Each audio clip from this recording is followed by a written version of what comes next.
کیا آپ جانتے ہیں زندگی میں بعض اوقات بولنے سے زیادہ خاموش رہنا طاقت کی علامت ہوتا ہے؟ اکثر لوگ سمجھتے ہیں کہ ہر بات کا جواب دینا ضروری ہے، لیکن حقیقت یہ ہے کچھ لمحے ایسے ہوتے ہیں جہاں خاموشی سب سے بہترین جواب بن جاتی ہے، اور جو شخص صحیح وقت پر خاموش رہنا سیکھ لے وہ بہت ساری غلطیوں اور پچھتاووں سے بچ جاتا ہے۔ خاموش رہیں کس وقت؟ اس وقت جب والدین کی کوئی بات آپ کو غلط محسوس ہو، کیونکہ اس لمحے جذبات میں آ کر بولے گئے الفاظ بعد میں دل میں بوجھ بن جاتے ہیں، اور احترام کے ساتھ سننا اور مناسب وقت پر بات کرنا بہت بڑی سمجھداری ہوتی ہے۔ خاموش رہنا ہے اس وقت جب آپ غصے میں ہو۔ غصے میں کہے گئے الفاظ تیر کی طرح ہوتے ہیں، جو نکل جائیں تو واپس نہیں آتے اور اکثر رشتوں کو کمزور کر جاتے ہیں۔ اس لیے غصے کے لمحے میں خاموشی اختیار کرنا سب سے بڑی عقل مندی ہے۔ خاموش رہیں جب آپ کے پاس کسی بات کی مکمل تحقیق موجود نہ ہو۔ ادھوری معلومات کے ساتھ بولنا غلط فہمیوں کو جنم دیتا ہے اور بعض اوقات دوسروں کے لیے نقصان کا سبب بھی بن سکتا ہے۔ اور خاموش رہیں جب بات کسی کی غیبت تک پہنچنے لگے، کیونکہ ایسے الفاظ نہ صرف دوسروں کے دلوں کو دکھاتے ہیں بلکہ انسان کے اپنے کردار کو بھی کمزور کر جاتے ہیں۔ اور خاموش رہیں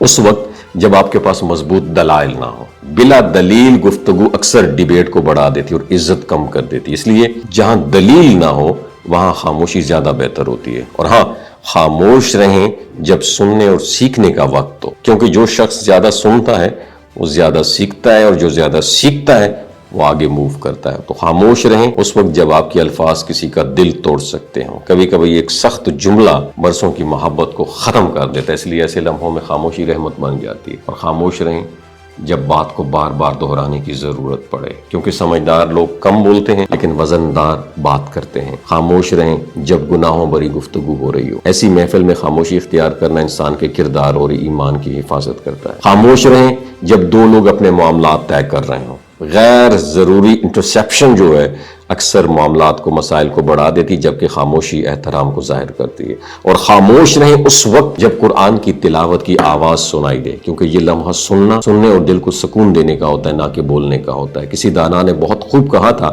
کہ مجھے اپنی خاموشی پر کبھی پچھتاوا نہیں ہوا، لیکن جب بھی پچھتانا پڑا اپنے بولے ہوئے الفاظ پہ پچھتانا پڑا۔ اور آخر میں یہی خاموشی انسان کو وہ عزت دیتی ہے کہ زندگی میں لوگ اس کا احترام کرتے ہیں اور بعد میں اس کا نام عزت سے لیا جاتا ہے۔ اللہ تعالیٰ آپ کو جہاں بھی رکھے اپنی حفظ و امان میں رکھے۔ اس ویڈیو کو صدقہ جاریہ کے طور پر دوسروں کے ساتھ ضرور شیئر کیجیے، نیچے کامنٹ سیکشن میں آمین ضرور مینشن کیجیے گا۔ خاموش رہیں جب دو لوگ اپنے معاملات طے کر رہے ہوں۔ غیر ضروری انٹرسیپشن جو ہے اکثر معاملات کو مسائل کو بڑھا دیتی، جبکہ خاموشی احترام کو ظاہر کرتی ہے۔ اور خاموش رہیں اس وقت جب قرآن کی تلاوت کی آواز سنائی دے، کیونکہ یہ لمحہ سننے اور دل کو سکون دینے کا ہوتا ہے، نہ کہ بولنے کا ہوتا ہے۔ کسی دانا نے بہت خوب کہا تھا کہ مجھے اپنی خاموشی پر کبھی پچھتاوا نہیں ہوا، لیکن جب بھی پچھتانا پڑا اپنے بولے ہوئے الفاظ پہ پچھتانا پڑا۔ اور آخر میں یہی خاموشی انسان کو وہ عزت دیتی ہے کہ زندگی میں لوگ اس کا احترام کرتے ہیں اور بعد میں اس کا نام عزت سے لیا جاتا ہے۔ اللہ تعالیٰ آپ کو جہاں بھی رکھے اپنی حفظ و امان میں رکھے۔